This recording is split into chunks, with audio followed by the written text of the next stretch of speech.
Hello and welcome back to the MLB DFS Slate breakdown for August 1st. First of the month, let's pay those bills tonight. All right, before we get into it, make sure to like, comment, and subscribe to all of our videos.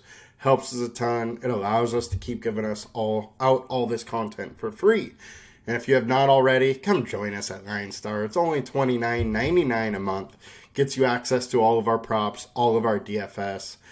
You also have some promo offers you can do. If you don't want to do the $29.99 a month, you can get 2 to 6 months free if you're a new customer with any of these lovely fantasy sites: FanDuel, Thrive, Sleeper, or Underdog. All right, now let's get into it. So today we are going to start with going over the perfect lineups for both FanDuel and DraftKings and the winning lineups for last night's slate. After that, pitchers ownership, and then into the stacks. All right, so yesterday's DraftKings perfect lineup, we got Tyler Glasnow, who had a real good game at pretty low ownership, and Nick Pivetta, who has just been absolutely insane lately. So I think when he's been this good, you kind of just got to keep going to him as we did yesterday. And Glasnow was great. And then as far as the perfect lineup itself, took all 50K and was all one-offs. So yesterday was a pretty hard slate where there was not one team that really went off. You know, a couple had 5-6 runs, and that was kind of the highest scoring. So makes it a little bit harder to get some correlation going when that happens, and it does happen occasionally. And Daniel Thomas, 68, was the one that figured out how to make it happen and how to win. So his lineup is one that I would not recommend, but hey, it worked for him. He had a 3-man Tampa Bay stack and then all one-offs. So at least he did have some correlation there that worked for him.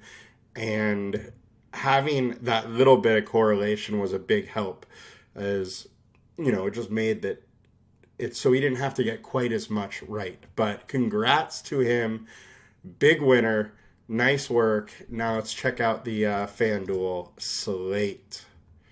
All right, so FanDuel, Pivetta coming in high, perfect lineup. I am not surprised by this whatsoever. I thought there was going to be a good chance of it.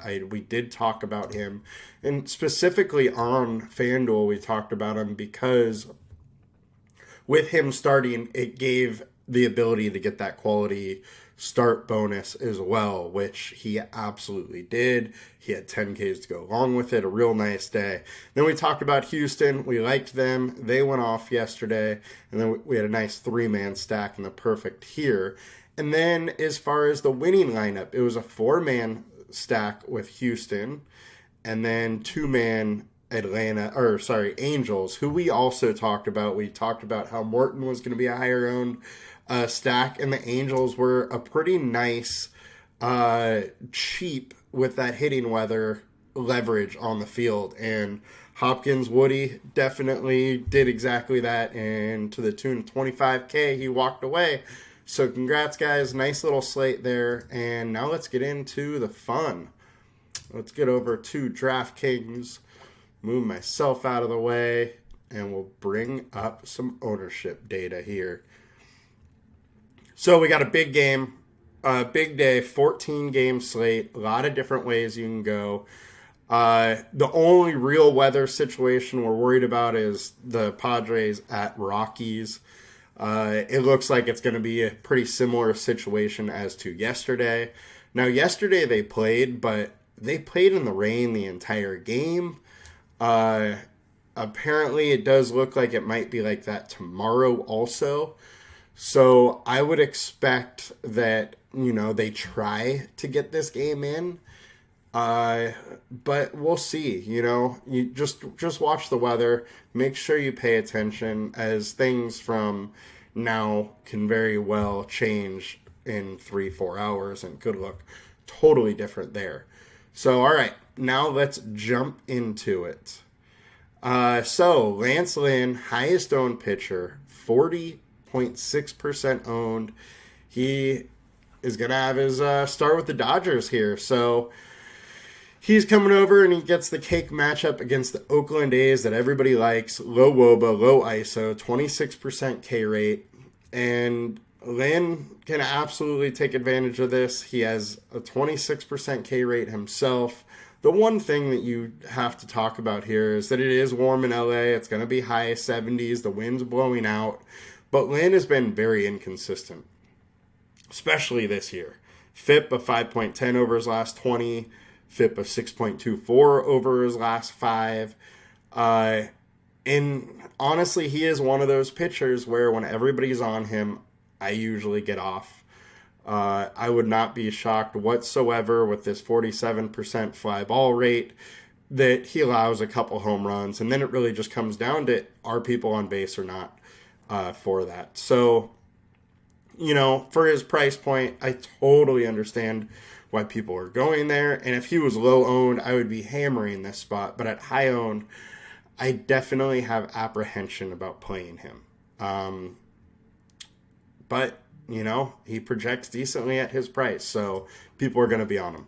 Next, we got Spencer Strider. So hitting weather in Atlanta is still there. It's not quite as hot and not quite as windy, but the ball still should fly pretty well. And Strider is in a spectacular spot to get, 10, 12 Ks, something like that.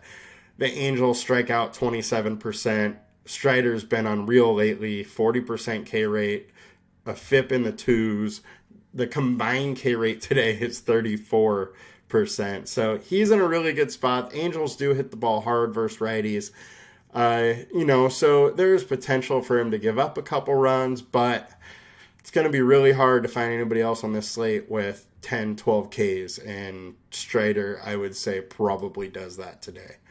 All right, next we got Johan Avedo. Detroit strikes out 26% versus righties. So I think you got to kind of like Johan today. His K rate's in the 20s. Combined K rate at 23% at 6,200 is really nice. So I definitely kind of like that. And he's been a decent pitcher throughout the year. Another one that has been fairly inconsistent. But when he does have good games, he has really good games. And the projection for his salary is real nice today. So definitely in consideration today. Next, we got Andrew Heaney versus the White Sox. Now, White Sox are sellers, so we may have some news today as far as them selling some more pieces, which means that offense could get even worse. They strike out a decent amount versus lefties. They do hit lefties decently here. One thing, though, we do need to bring up is Heaney is averaging less fantasy points at home. He is one of the rare pitchers that is doing worse at home than doing away. And Heaney has just ran into lots of problems this year. FIP's in the 5. StatCast data doesn't look great. The BVP data doesn't look great. Combined K rate, 23% for his price is okay. Heaney does have some major upside, though, for this price. As you can see, he's in the 20s and mid-20s quite frequently. And in a decent matchup, he can absolutely be there once again today. So I think Heaney's a pretty interesting 6K option. Next, Zach Gallen. So started the year absolutely on fire. He's fallen off a little bit, 4.4 FIP over his last 5. I'd say he's very interesting. Because not much ownership is going there. It's also, hitting weather in San Francisco. It's the coldest place in the slate. The winds are blowing out, but the stadium, protects that a little bit. LineStar really likes Gallen today, and likely just due to the splits. So I think Gallen is interesting as, a pay-up, lower owned spot here.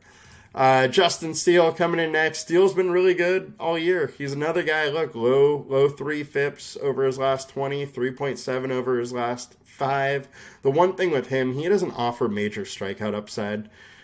So paying 9,100 for him can be a little bit hard. But I don't mind it. the Reds are a good hitting offense.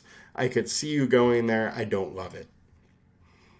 Carlos Rodon. What do we do with Carlos Rodon? He still isn't back into form yet. 4.7 FIP. His price is still at 9K. I would have expected him to come down a little bit for this slate, especially against Tampa Bay. But Tampa Bay does strike out a decent amount versus lefties. We know Rodon is very good. So it's just, does the guy we expected him to be show up today? So you're taking a chance there, but there is real high upside at low ownership if it works out. Bello, it's a versus the Mariners. They strike out a lot, so there is a chance here, but Mariners are decent versus righties. Framber Valdez, look, I love Framber. I think he's a great pitcher, but for me, in this matchup, I just don't see the upside. 19% combined K rate at 1100 is just, 11,100 is just something that I'm not going to do. Freddie P. I actually really do like the spot of Freddie P. LineStar doesn't love it with a 19 projection for his salary, but look, he's been great recently. 37.5% K rate recently. Combined K rate, 28%. It's against the Nationals, which, they don't strike out a ton, but he should be able to work very deep into this game. So I think Freddie P is a very interesting spot with pretty big upside for his price.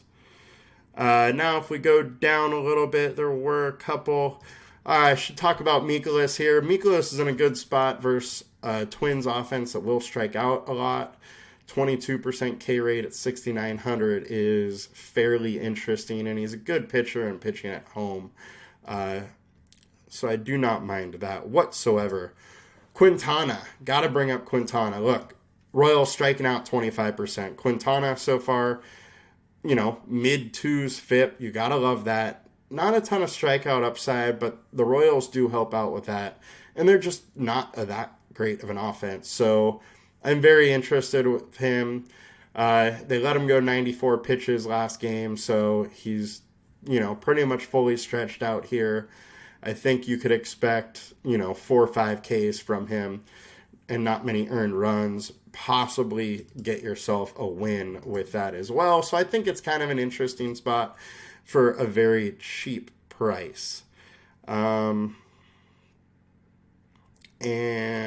Eflin, I just don't really see as having the upside. However, you totally could go there, and LineStar thinks it's decent for the price. All right, so now let's get over to FanDuel. FanDuel ownership here, no surprise. Spencer Strider, only 11.3K on FanDuel, thus much higher owned, 39% owned. He's in a great spot, to rack up those Ks, so I don't mind that. Definitely nobody on the slate has a higher ceiling than Strider. Next, we got Lance Lynn, 9,400, so quite a bit more expensive than on DraftKings. And, I loved him on DraftKings for that price, but I have my worries. When he's, when people are on him, I don't like to be on him. He is just one of those pitchers. Framber with 10K price tag is much more doable here on FanDuel, especially because you're very likely to get the quality start and you'll be in a good position to get the win because he is a pitcher that will work deeper into games. He got roughed up last time, but that does not happen very often. And I would expect him to kind of bounce back. Let's see what he's done in the past. So in the past when he's got roughed up, he's generally bounced back decently the game after. So I would expect that to kind of happen today. He's in a decent spot. I don't mind going to him whatsoever. I do need to bring this up, though. BVP data, small sample size, 31 plate attempts, 30 and 310 off him. So they've done well off him in the past. He had 2 outings versus them last year, gave up 3 runs of both outings. Time before that, gave up 2 runs. So, you can probably expect him to give up a run or 2, but that's not the end of the world. All right, Carlos Rodon, 7,900. This is in the price point where he becomes very interesting. Solid K rate versus Tampa Bay. We know he's a good pitcher, but, big but, he just hasn't been good lately. So, does he figure it out today? Maybe. Gallen absolutely could pivot off one of those higher price spots. The one thing I would say is that Strider just has way more upside than Gallen at not that big of a price difference. So in that case, I would probably just go to Strider. Pablo Lopez, 10.5K versus the Cardinals. Definitely interesting. Lopez, 30% K rate. Threes fit, in a decent spot here. Cardinals do hit righties well, but Pablo has been a very, very good pitcher, and he is one that, we could see 8+ strikeouts out of. You guys know I like Peralta. I do think he's probably a little expensive here on FanDuel, but you could do worse than going to him. Heaney's cheap. All right, so I think that'll do it for us on FanDuel, and now let's get into the stacks. All right. So also, I'll just let you guys know, for those of you that are LineStar subs and routinely get the baseball newsletter from Ryan Humphreys, he is going to be out today. I am going to try and do another video in a few hours to kind of go over how I think I'm going to be approaching the slate, and that will be in place of the newsletter. So we'll see how that does, and I'll make sure to let everybody know later on that one. All right, so stack attack. No surprise, we got Padres. Padres 83% owned. On the high side here. Versus Lambert, pretty much going to be a bullpen game here. Colorado bullpen is bad and got worse. They traded Pierce Johnson. They traded Brad Hand. This bullpen just keeps getting worse. So Padres are absolutely in play. One thing, remember, we gotta look at the weather here. Greinke versus the Mets. Greinke's just, he's done. He's dust these days, so makes total sense to go against them. Padres have a bullpen game, so going against Colorado makes a lot of sense here. Padres bullpen, especially the mid, long relief guys, just aren't very good. So I think the Padres could give up quite a few runs here in the middle innings. Texas is always kind of in favor, even though that Seager's not there. The Braves are in a great spot. They got shut out yesterday. I do have to mention that Ryan Humphreys is at the Braves game today, and unfortunately for him, every time he shows up, that offense doesn't. So you could fade Ryan by not using the Braves. All right, now let's watch the projections here. So highest projected, we have Padres, we got Braves, we got Dodgers. Dodgers are really interesting against Oakland.